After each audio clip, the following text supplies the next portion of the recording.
Salam. Özünü təqdim edə bilərsən? Adım Rauf, soyadım Bayışov. 5-ci sinifdəyəm. Son 4 nömrə tam orta məktəbdə təhsil alırım. Əla, imtahan necə keçdi? Asanlıydı.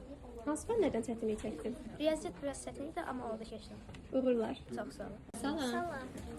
Özünü təqdim et. Məryəm Abdurrəhimova. İmtahan necə keçdi Məryəm? Yaxşı. Necə yazdın?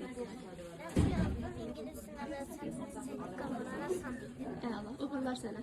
Salam. Özünüzü təqdim edin. Adım Zeynəb. İmtahan necə keçdi? Hansı fənlərdən əziyyət çəkdin? Biraz riyaziyyat çətin. Siz? Məncə də asanlıydı, amma ən çətini ingilis diliydi. Uğurlar qızlar. Sağ olun. Salam. Salam. Özünü təqdim et. Hüseynova. İmtahan necə keçdi Mehdi? İngilis dilində biraz zor idi. Başqa?